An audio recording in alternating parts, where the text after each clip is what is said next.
Welcome to Spring LIB. Okay, so I see that you need help with this question, and it says a surgeon was interested in estimating the average time it takes to perform a type XYZ surgery in a particular patient population.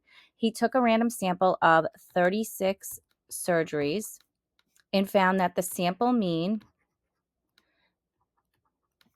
of 90 minutes and a sample standard deviation of 5 minutes. Construct a 95% confidence interval for the mean time of the surgery in this patient population.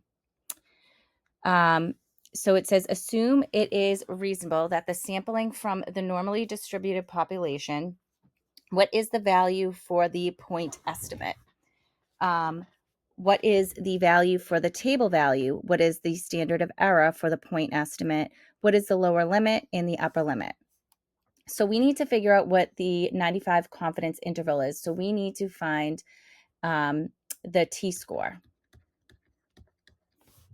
And how we're going to do that is we are going to take, we're going to do x, the average, plus or minus t1 minus a divided by 2, and that's going to be multiplied by the degrees of freedom times the standard deviation over the square root of the amount of numbers that there are. So for the degrees of freedom, you're going to take 36 minus 1, and that's 35, and 35 is your degrees of freedom.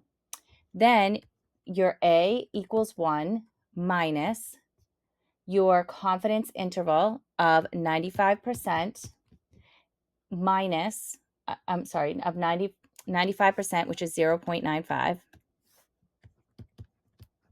equals 0.05. So that is your significance level. Then you're going to take that significance level and you're going to find the probability. So 1 minus 0.05, divide that by 2, and you're going to get 0.975. Then you're going to do t 0.975 times 35, and that's going to equal 2.0301. And that is your t-score. Okay, t-score, significance level, degrees of freedom. Okay, then what you're going to do is you are going to calculate your margin of error. So you're going to take the 2.0301 and you're going to multiply that by 5 over the square root of 36. And that's, which is really 2.0301 times 5/6.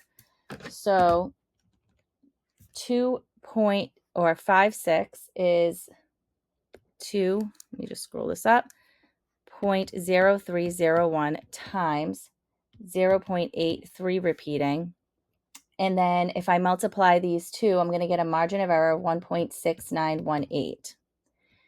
So this here is your margin of error. So then you're going to take the 90 plus or minus 1.6918, and then you have, it wants to know the lower limit and the upper limit. So 90 minus 1.6918, and that is 88.3082. And then your upper limit is 91.6918. So I hope that this video helps you. This is the middle school math teacher signing out.